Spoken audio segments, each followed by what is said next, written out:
One of the guys he was hanging outside the door. There was blood dripping all over the handle. The other guy, I guess he thought he'd be safe underneath the car. So he curled up into a little ball behind the tire. When the coroner pulled him out, he had to break his fingers to be able to get him off the axle. Oh, that's kind of sweet, though. Yeah. Whoever did it must have been really strong, because their heads were cut off so cleanly that none of the tubes, the veins, the arteries, the windpipe, they weren't crushed at all. They were wide open.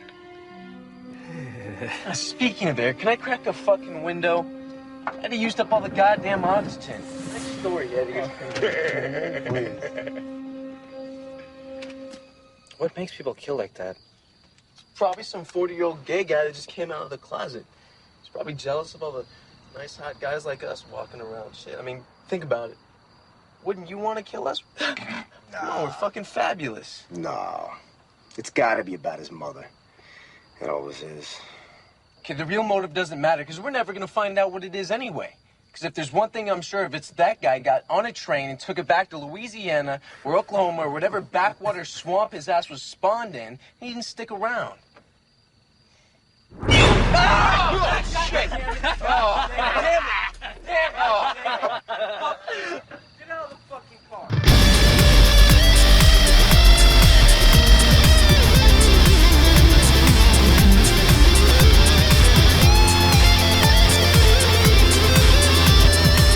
What's going on, everyone? I'm Heath. And I'm Jay. And you're listening to Host of Horrors, show where we discuss and review horror films based off of predetermined themes of the month.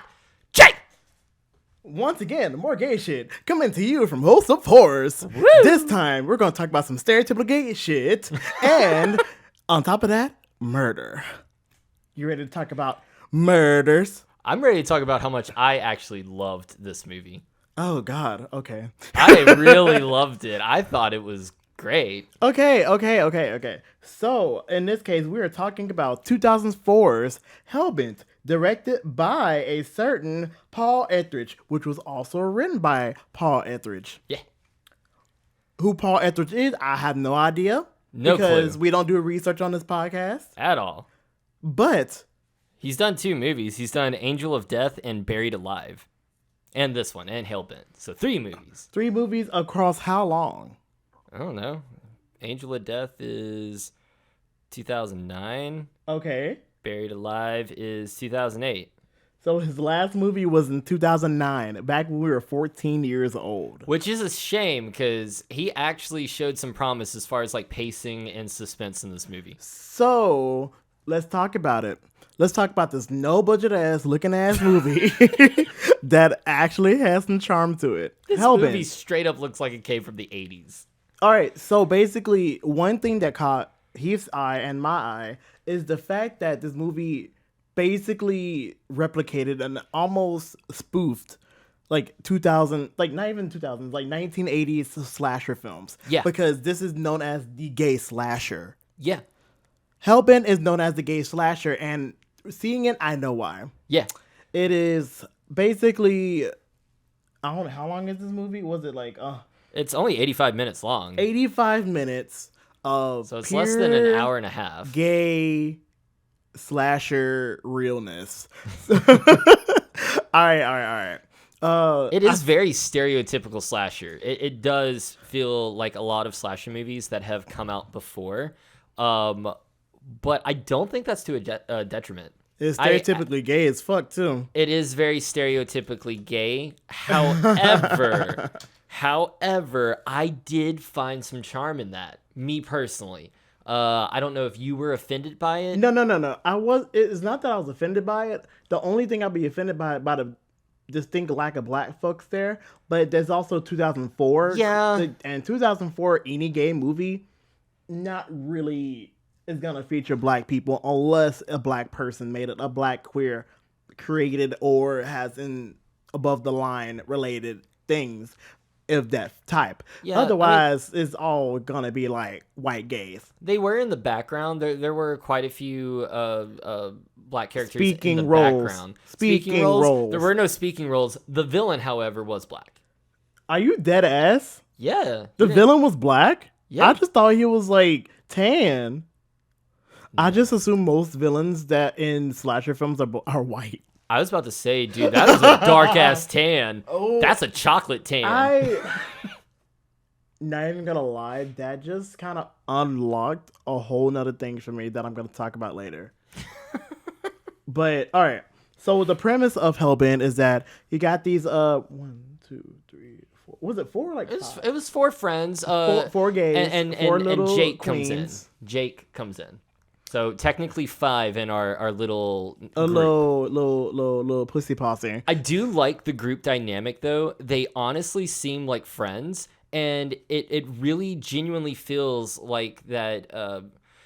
Even though you know it's a slasher movie, even though you know it's a horror film, it starts just by their camaraderie and their friendship. It feels almost like a ragtag group from like a buddy comedy, like a Motley Crue, as they say. Well, no, it feels like American Pie, House Party, Super Bad. Your group of friends that all have their distinct personalities that bounce off of each other so fucking well.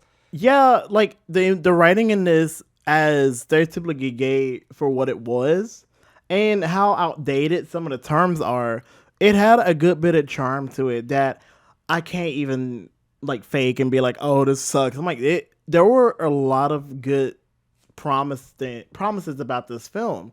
And you can tell that this is during a time where gay content was not really sought after. Well, I mean, did you know anything about this? I didn't know anything about this, but of course, I feel like this is a movie that most people only know about if you're like a hardcore horror gay. Well, and there's like a whole thing for horror gays. Yeah, but here's my thing though. This is one of the few films, not just horror films, but films other than like Moonlight that is just upfront gay. Like, it's not like you got a gay side character or there's one main character who's gay, but the rest of the movie isn't like gay focused. This movie is unapologetically queer, and I love that. Not even gonna lie, it is unapologetically, like, it explores and talks about gay culture in a way where everything feels normalized.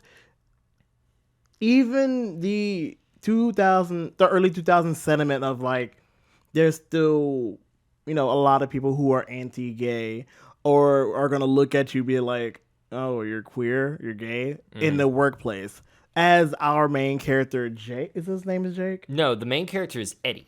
His main character, Eddie. Jake is his love interest. Yeah, okay. Eddie is a cop. No, he works at the police department. He works at the police station, but he's not a cop. He failed his physical exam. He failed his physical because he lost his eye. Okay, which I can relate to because it's the exact same eye I have no vision in. Oh, wow, that is relatable. It is very relatable. So, at least you still have your eye. I still have mine. He has a glass eye. He has a glass one. So, speaking of characters, let's talk about the characters. So, we have Eddie, we have Chaz, we have Joe, and then we have Toby. Of course, 4 very, like, twink-like muscle bod type like people that of course you're gonna see in freaking early 2000s fucking LA, which I assume it takes place in LA because of the area. I don't know, it feels like it could take place anywhere because they never specifically address where they are. No, but it does feel like it could take place anywhere, so I do like that aspect. And I, again, going back to, it's stereotypical for movies to do this, but each character, each group of friend has their thing. Has an archetype. Like Joey is the twink. Joey is the nerd. He's the nerd gay. Yes. Then you got Chaz is the possibly bisexual whore who kind of plays in. They play into that bisexual trope that they fuck anything that moves. Yeah. Which kind of sucks as a bisexual. But, it's whatever. It's 2004. It's also just his character type. Like, it's a character type. Think Stifler from American Pie, just bi. Honestly. And then you got Toby, who is your muscular, muscular supermodel. He's the most one that you think is superficial. Yeah. And then you have Eddie, which is, you can kind of say the straight lace gay. Like he's just gay. Yeah, he's like the normal gay. Yeah, he's a regular person who just happens to suck dick.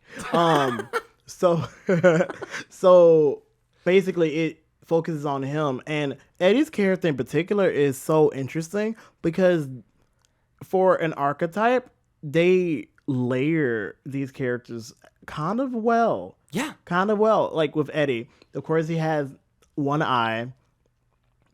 He works in the at the police department because his father used to be a cop. It's hinted at that he possibly died in the line of duty because Eddie keeps like a keepsake, like his father's photo, old uniform, and things like that, gun and everything too. All of that, and it's just, you can tell that he kind of plays the I was at the den mother. He kind of plays a motherly type because he sees that his people are getting killed. Like we saw in the first literal scene of the movie before it goes into this early 2000s ass credit sequence that looks like you can't download a car with amazing rock music. And when I say amazing rock music, I mean it's so stereotypical rock metal, like early 2000s rock metal, not just metal. I wouldn't even consider it new metal. It was just like, this is what people who don't listen to metal think metal sound like. But it gets better. There's gay lyrics. I laughed so fucking hard. So, another Spank thing, me, wank me. Another thing that adds into the the unapologetically queer, like specifically gayness of this film, because this is like basically like men on men kind of type shit that is going on here. No girl on girl. And I'm gonna talk about all this more stuff later, but there's like literal like some Limp Bizkit ass type like shit that was talking about like, what were the lyrics, like wank me, spank me, it's like when I take it up the butt, like wank me, spank me, I get off when you take it up the butt, or some shit like that. Some shit that you normally would be like, okay, they're obviously making fun of gays, but like this is a very gay ass film, so it's like, oh, they're not making fun of it, maybe, but it's like there's like some explicitly gay shit that you don't really hear in music. So I'm like, okay, I get it, but it also sounds like they're spoofing like the whole like rock metal sequence in any kind of teen movie of like that time. Think what is that movie called? Eurotrip. Eurotrip, the song Scotty Doesn't Know. Mm-hmm. It's whatever that dude was singing. I think it was like Porno de Grono or something like that. I thought I heard Porno di Giorno. Porno di Giorno. Or like that's it's not delivery, it's gay. It's not delivery, it's a homosexual. But yeah, Porno di Giorno was the Scotty Doesn't Know of this film. Oh my god. I am here for this. I loved this movie. So and so basically you have all of the archetypes, and you can tell kind of what they are based off their uniforms. So Chaz is he's a Latino. He's a Latina person. Mm-hmm. And obviously he kind of does the cowboy shit. Like, yeah, he's got the cowboy. He got the cowboy hat, and like he's the most like sexually forward. Like Eddie literally walks into him after he sees his love interest in a tattoo shop after he got tasked with passing out flyers about the murders that happened the night before. So that's kind of stupid. I'm not gonna lie. That was kind of stupid. That was just... I feel like that was a way just to get Eddie to set up with Jake. And I think on top of that, just a way to establish Jake's just like, oh, he works where he works. Yeah. Like that was his workplace. And then Eddie's costume is the police uniform, his dad's uniform. And I was like, that's kind of a cute thing. Toby is going in drag, which honestly... They explore look good like good as drag, not gonna lie, and possibly like trans identity in a way that I was like, well, not necessarily like explicitly trans, yeah, but they kind of go into drag I feel like equals trans kind of deal, and I think that's kind of cool. But I feel like they did what they could in 2004. they Pushed the envelope pretty fucking far when you think if this was out in 2004. I wouldn't say they pushed the envelope that far. You're thinking 2022. Yeah. Imagine you, like the age you are now in 2004, watching this movie, and I'm going off of other than Moonlight, what's another just boom in your face, this is queer? Not really much. And this came out in 2004. And then Brokeback Mountain came out in 2005. Yeah. Oh, I always forget about Brokeback Mountain. So, I mean, cowboy gays, they're nothing new. Gay cowboys new. are like a real thing. Like Nothing new. Nothing new at all. Power of the Dog didn't surprise me. But still, gay cowboys. Honestly, nothing new. And it works. And back to the costumes. And then Joey was essentially a slave. He was a sub. He was a sub to a dom. And I think he kind of it kind of plays into the personalities a lot. 100%. And Toby's was the one I found the funniest because it's like he's the most shy. He's the shy nerd gay, geek gay, and he's wearing basically like stuff that shows off the skin the most. Yes. Out of everybody there, and when it comes, I want to go back. I want to go back to Toby because Toby was pretty.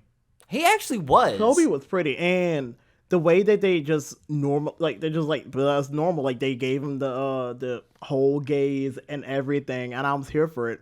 I do like the straight guy checking Toby out and then getting embarrassed when he found out that he was checking out Toby. I was like that kind of sucked.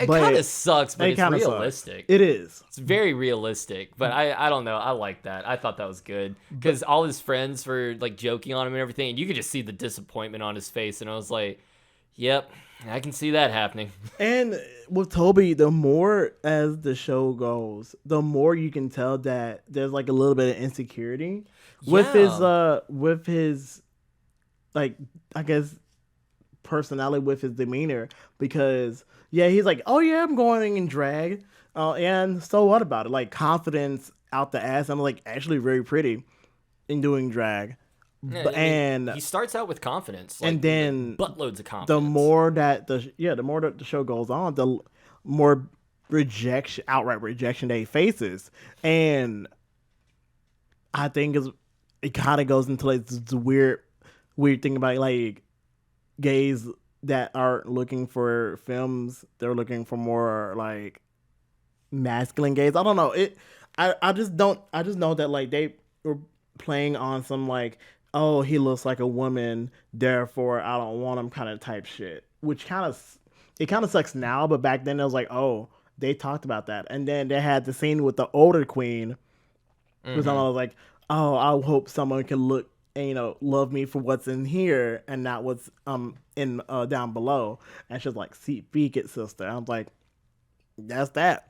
Yeah, because he gets, so essentially like Eddie finds someone, Chaz, of course, being the horn dog that he is, finds someone, and even little Joey gets his Joey dog. was the first one who got something, like first one who explicitly was like, hey, I'm going for a specific kind of person. Yeah, the only one that outright got rejected was Toby, and you can see the heartbreak and the desperation getting more and more up to his eventual demise. And it does. I found that weird until you said something about it, but he essentially, like, even the killer is rejecting him. Doesn't want him whatsoever until he removes the drag get up and reveals that he is in fact 100% dude. And I'm like, I feel like that means like he was passing well. And because I didn't, I personally, as a straight man, didn't get that, but like after you said something, I kind of get it a little more. I still don't fully understand it, obviously, but I thought that was a little weird that the killer is specifically targeting gay people, but if you're dressed in drag, you could get away. I thought that was odd. But I guess that was something that I was like, huh. Can we talk about the killer for a minute and like the kill scenes? Baby, this little like daddy hunk, like it kind of played on like he was a daddy hunk, muscular as fuck, still like the same like this much around as the others were, and those kills were the way that this film was shot. This film looks like it was shot on a mini DV, but it played extremely well. Like, they used their limitations to their advantage. Yeah, and I think the low quality of the filmmaking, like the camera work, works in its benefit when it comes to like the low budget cost of the gore effects. Because if you think about it, like in good HD quality, if they had good HD quality in this film, you could easily tell, and you still can easily tell that they're dummies, but you kind of look past it when you're looking through it through like a aquarium lens. You're like an older TV, and it honestly, looks like you're watching a TV through an aquarium. And I kind of feel like that was the point because of the homage to the 1980s, like early 90s, like slasher films that were obviously low budget, but they made the best of the low budget. This kind of pays homage to that in the camera work, the way that the gore effects were shown, the way that all of the blood effects were done, all of the kills were done. It pretty much was shown as an homage to that era. Oh yeah, and the director did a fantastic job. Like I actually want to check out some of his other films just to see if he kept this trend going, because I honestly think he did a fantastic job building up suspense. There were so many moments where like I actually was at the edge of my seat just watching, like the very first scene where the four of them get out of the vehicle and they're walking towards the carnival. Okay, and he's just he's just standing there. Yeah, okay, so they all separate to take a leak before they get to the carnival, where all they can do is use like porta potties and shit. So understandable, been there, state fairs. So, and he's just like, they notice someone in the bushes, or Eddie notices someone in the bushes, and so they all like gather together and like, who the fuck is that? And this dude just pops out from behind a tree, and all you see is this shadowy figure, and he's wearing like this devil mask with horns, but he literally looks like a demon, like a shadowy demon, and you just sit there. You just sit there. He doesn't do anything. He just fucking stands there. Our main characters, they do shit. They talk shit. They flirt. They, show off their ass and things like that. He just stands there. And it's the most ominous 30 seconds of my fucking life. I swear to God, this was actually quite nerve-wracking. And there's a few scenes like that where Joey's death. Joey's in the bathroom and he's left alone. Well, you clearly hear someone enter the bathroom, and he hears someone enter the bathroom. So he looks around, no one's there. He starts checking all the stalls. No one's there. He finally gets to the final stall, goes to open it, boom, jock guy comes in, actually is flirting with Joey, and Joey's like, oh, thank God. They kiss, they exchange numbers. They even do like a little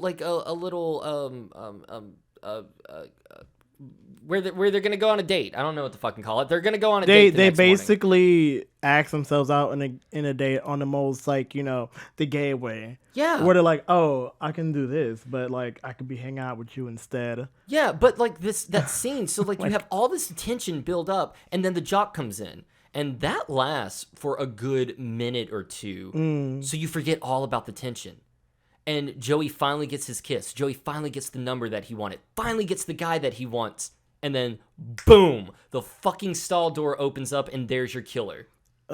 I hated it because he was the one low-key I was rooting for the most. Yeah, to be like close to, at least close to the second to last kill, to be killed. No, but he sorry. was obviously going to be the first. Obviously. Because they set it up early that he was going to be the first one to get killed. But I loved that payoff, that setup, that distraction, that diversion, and then the payoff was fucking phenomenal. And there's quite a few things like that. Like towards the end of the film where Jake and Eddie are finally getting together. And there's this huge buildup and tension between Eddie and Jake, and it's weird. It kind of comes out of nowhere because at first they seem like they're all down for each other. All down for each other. And then they get, Eddie brings Jake back to his home, and they start hooking up. However, Jake seems reluctant. Jake seems a little weird. Seems like, he doesn't want to be doing this. Baby, he was a whole MacGuffin. Yeah. Like, they MacGuffin the fuck. Yeah, because you're Out of sitting, like, he Jake. doesn't even want to, Eddie tries to kiss Jake so many times, and he's just like, no, don't do that. What are you doing? I don't want to do that. And he's aggressive with it. So, like, me and Jay both are sitting there like, oh my God, there's 2 killers. There's partners. There's 2 of them. Holy fucking shit. And you follow this the entire time. Like, he is looking ominous. He even fucking handcuffs Eddie to the bed and leaves him there smoking a cigarette. And you're like, Baby, that wasn't a cigarette. That was a whole ass joint. No. He smoked a joint before with Eddie. When he was leaving, it was a cigarette. Okay. He's a chain smoker. But anyway, which I did like the joint scene. That was kind of cute. That was Oh my cute. God. But anyway, so besides the cuteness, because you get all the cuteness, and then all of a sudden, just it's like a fucking 360 of Jake's attitude, where he's just like, no, fuck you. This is weird. I'm gonna be aggressive. I don't want to kiss you. Grr. I mean, he could have been also one hell of a dom, considering that. Oh, he was aggressive as fuck. It's considering that fact that like they talk about him kind of being a bad boy and going to the leather bars when they first go up to the carnival, up to that club. So it doesn't surprise that does the stereotype me. where like the nice guy always goes after the good guy, Yeah, or the bad boy. And it Nice does girl not goes after the bad boy, surprise me that kind of shit. in the slightest. But so Does not. yeah, so you're sitting there thinking, oh God, there's 2 fucking killers. Nope. The killer comes out of fucking nowhere to stab him after a brilliant setup. Like, you follow Jake to the bathroom and shit, and and the camera does this cool thing where, like, it focuses on, let's say, like, you're in the bathroom, and you have the shower curtain pulled, like, over your line of sight, but you can still see someone right there. The camera does that, so you're like, oh shit, there's someone in the fucking shower. Jake, watch out. No one's there. He goes to walk away, he hears a loud noise, and he goes to figure out where that noise is. The camera is sitting down low in a bedroom where you see Jake walk into frame outside the bedroom. So you're like, oh, fuck, there's the killer. He's right there. Nope. It was just a window. So he goes, whatever, fuck the window. Boom, killer's right there. Out of fucking nowhere. You know what? This film, that scene was done the way that Spiral wanted it to be. This Spiral wishes it was this movie. Spiral wishes it could be the gay movie this is. Oh my God. The gay horror movie. I'm sorry. My final just a brilliance of a scene was when after so Jake gets stabbed, but he's not dead. He actually shows up and saves Eddie from dying because he's still handcuffed. Eddie gets unhandcuffed, and a fight kind of ensues. So anyway, he runs to the kitchen after losing sight of the killer to grab a knife and shit. And while he's grabbing a knife, he's trying to be as quiet as possible. Well, he knocks over some like a silverware container or whatever. That hits the floor. It's really loud. He's like, oh shit. And he starts looking out, and the camera again does this really cool thing where it looks like it's in the POV of the killer. And Eddie starts backing up towards this pantry. And the camera switches from like the POV of the killer inside the pantry. And you're like, oh shit, fucking Eddie, watch out, man. And he keeps doing that. He keeps backing up.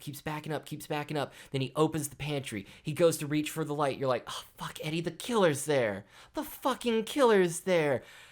Nope, heads roll. The severed heads of his friends roll out, spooking him. He's scared shitless, and he's like, okay, all right, everything's fine. And at this point, the movie has trained you to go, okay, the killer's going to pop out of nowhere right about now. No! He was in the pantry, and he walks out slowly, and this creepy little fucking just... God! I'm sorry, what was his name? Paul Edgerton? Edridge, I think. Edridge? Yeah, Paul Edridge, yeah. God! I want to check out your other movies, because you did a fucking fantastic job with setup and payoff. Setup, tension, and payoff. Setup, diversion, and payoff. You fucking killed it, man. I'm sorry. Rant over. So my favorite scene happens. There are actually quite a few that I thought I liked. I did like the very first scene where they were in this tiny ass car trying to have sex in a tiny ass car with these balloons and all of that. With a shitload of balloons. With a shitload of balloons for Halloween. And they're like, as they're making out, you keep hearing squeak, squeak, squeak, pop, squeak. And I'm like, now, not y'all trying to have a quickie in a small car in a little Corvette, and on top of that with the freaking doggone balloons popping, with it not working out, and homeboy's just like, hang on, I have an idea, and he just gets his body like halfway out the fucking window, baby, like twists his ass towards him and is like, there you go, have at baby, it. his acrobatics, like he had to have one hell of a core for him to be like, oh, I'm gonna get my ass ate outside, I'm gonna hang out the window, mom, I get my ass ate, or while I'm getting my everything just touched. I just love he crawls out the window and then just inside the car you see his ass go pop. And like, have at it, buddy. And he did what he had to do, but unfortunately, one of his heads had to go. Yeah. One of his heads went, and I was along with the other one. Yeah, the other guy got go. These were our first two victims. And before even the credits roll, and just... Those credits were awesome. Oh my God. It literally was like 13 Ghost style credits, but better. We get it. You are a mid-2000s horror fan. I get it. Actually, I'm not.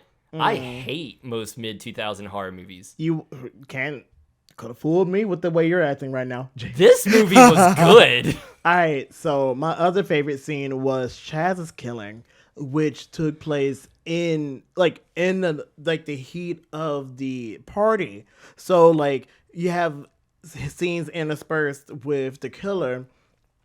I guess we're gonna call the killer What was the name of this killer? They never named him, didn't they? I don't know. I'll figure that out. They never named them, but Chaz was tripping on ecstasy. So he took a little bit too much X because he took 2 pills and wasn't drinking enough water. When you do your X, drink enough water. And he started tripping. So he started seeing double. So, and the killer was right there close by. So it was kind of like, yeah, like really feeling it.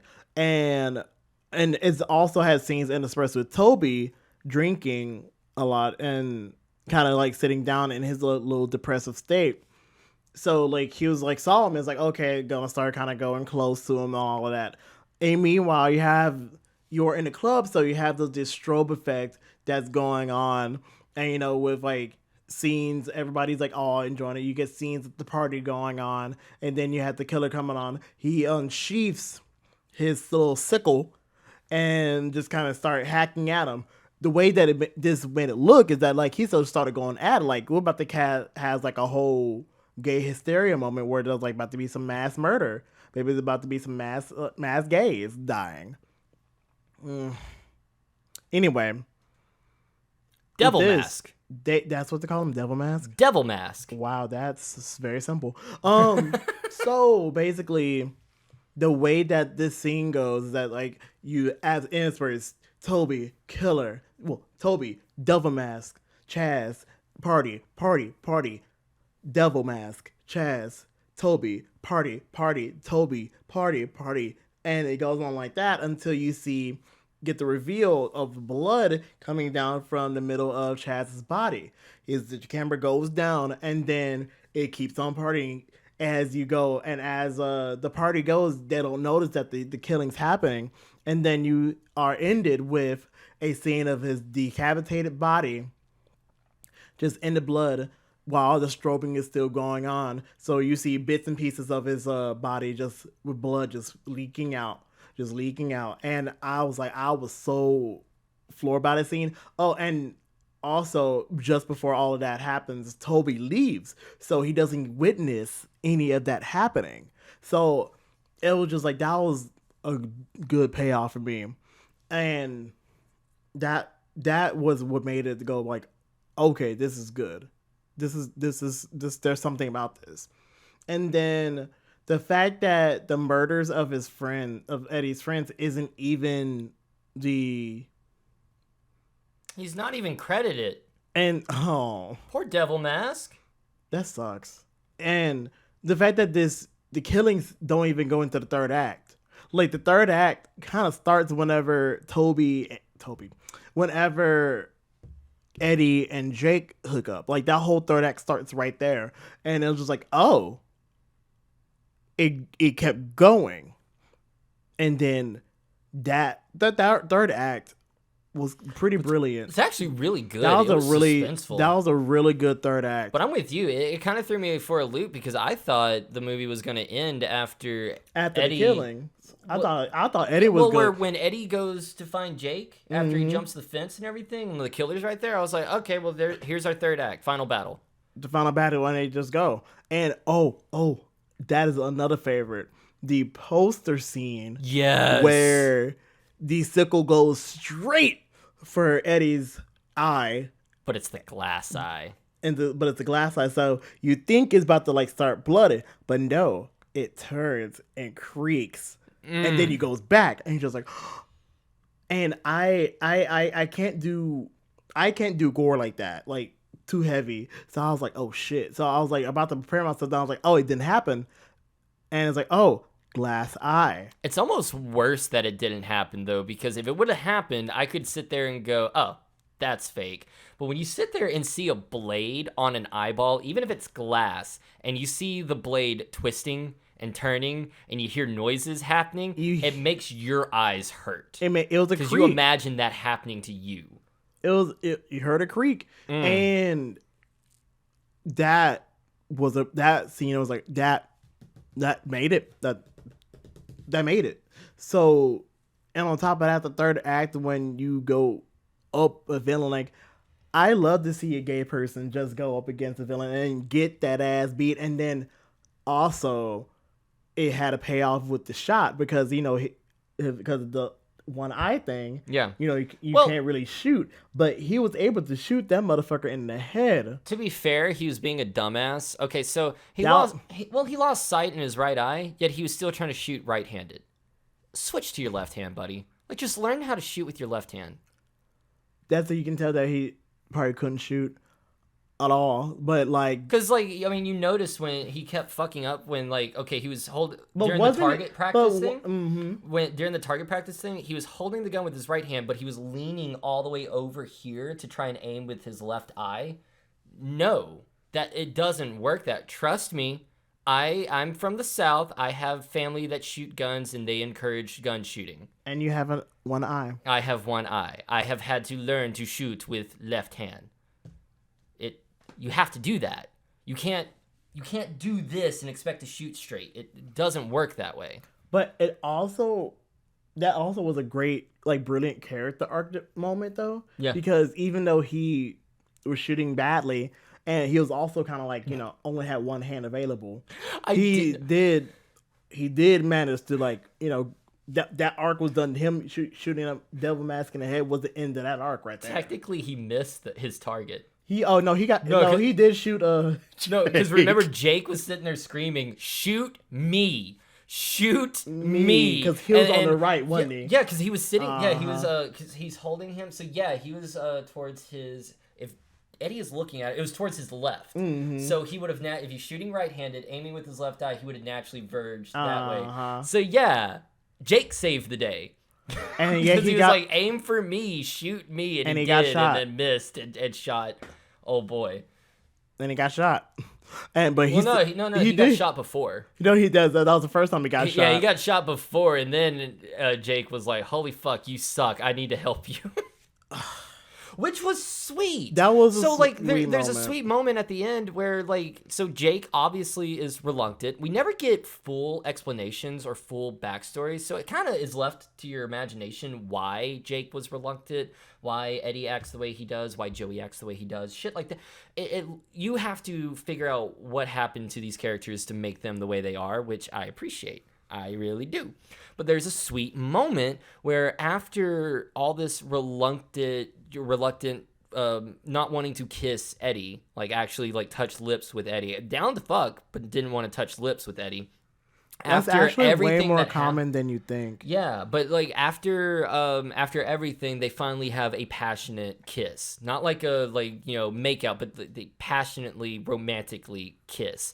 I appreciated that. That's more common than you think. I did not know that. So basically, it's like whenever like a lot of people, I think, find kissing to be more romantic than sexual. So like there'll be people who be like, they won't start like making out the kiss. They'll just start going down or like playing with other parts of the body rather than kissing on the lips for a hookup. But so that kind of gave a little bit more gravitas to that kiss to me. And there was one thing I realized, that I was totally expecting Chaz to die with a sex-related death on top of somebody, but he ended up dying in the most unconventional way to me, which was like not that at all. Yeah. So I thought that was also kind of like funny. Yeah. I mean, it would have harkened back to the 80s horror, but I feel like with this film they weren't trying to do like sex things that way. They really could. But there's no nudity in this film. Like, that is one thing that's interesting. There's plenty of man ass. There is a good bit of man ass. I mean, as a but gay there is film, no what nudity. you expect is a gay film with a bunch of white gays and white adjacent gays in the 2000s. You're gonna see some ass. Mm-hmm. There's a lot of pasty ass. But it's the fact that they were able to not like to have like that intimacy, but never go full on like sex, but yet explore like the gay party scene, and just that aspect of gay culture was actually kind of cool. And just seeing just how normal relatively it is. And then going into the reality of it all with whenever you see the cop friends kind of be like, please don't turn this into a gay bashing, or that snap you back to reality. It's like, damn, you're right. You still got to deal with this even in the movies. And well, I mean, that there was even still, there was even some prejudice because he does have a friend. I don't think we ever got her name, but he has a friend who's kind of like a tomboy. Like she is very like, so who you hooking up with tonight? What are you doing tonight? Wink, wink.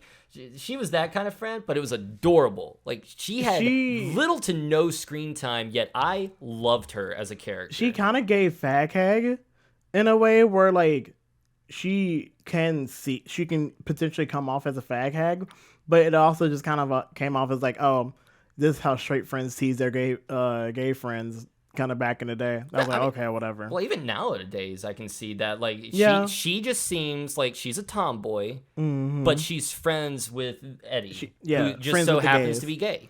But like she understands. But the police chief, like that one comment set me off a little bit, where he was like, "So, did you know these two talking about the victims? Because all gays know each other. They're homosexuals." Like, what the fuck, dude? Like, god damn it. But yeah, that was the one. I don't know. For me personally, everything else I love. That was the one thing that just set me off a little bit. I was like, are you kidding me? But I get where they're coming from. Like, there was some shit like that. Even nowadays, there's some shit like that going on. This movie turned out to be ultimately way more clever than I thought. And even down to the last little frame where I was about to be like, I know they're not set up for... Yeah, they just set up for a sequel. And on top of that, they set up for a potential corruption case, too. Because of how they were talking about old boy.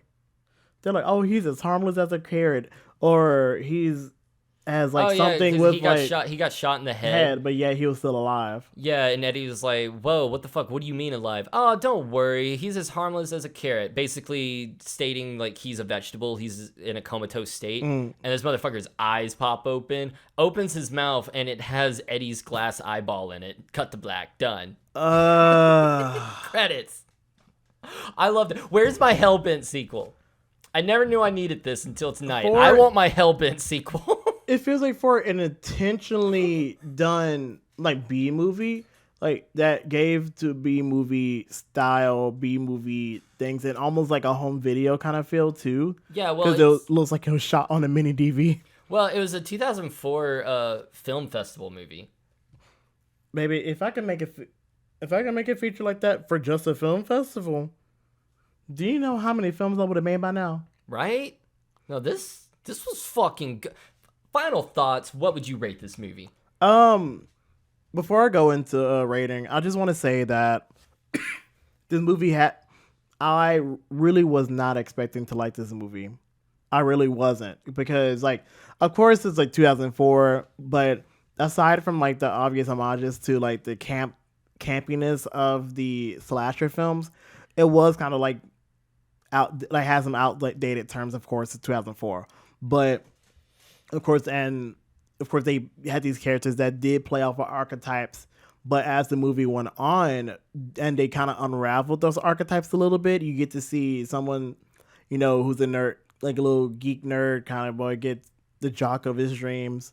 You get like this whole slut of a person, kind of like show some like he had some like a lot of human moments where he actually cared. He cared for his friends. He cared for the people that he was around a lot. He had this like straight laced guy. You kind of, I don't know. There's any trauma, but like he kind of like gets his little bad boy and tries and all of that, and then you kind of see the unraveling of someone who come off as like superficial and very like face value, but like hides a lot of insecurities underneath. And I just really, I found those to be very charming and very well-rounded characters for a movie that's an ensemble cast with archetypes, which turn into, who's the obvious main character. But, besides the point, I enjoyed the movie way more than I thought, and I can see where the hype around this little-known film came from. I can see where this can be a cult classic, because despite it all, it still is a decent, like, really like exploration of like inexplicably queer horror in a way where it's like, yeah, you can. This is like the gay, like the fact that they're gay, kind of, and they're queer, kind of it adds on to the whole film instead of just being like, oh, you can just play some straight people and be fine, Yeah. Like, where being queer is like not only like the personality type, it's not a personality type, but it's like if they were not queer, this film would not been done the same way.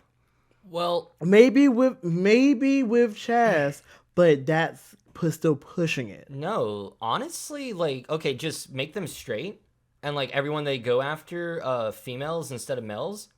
This is like every other comedy. Take the horror element out. It's a horror comedy. Here's the thing. If this was straight, I would be bored because I've seen so many movies like this. It's because it's unabashedly, unapologetic, prideful as all hell gay movie that makes it feel so unique. And I was thinking that it was going to be like, okay, whatever, but it augmented the movie for me.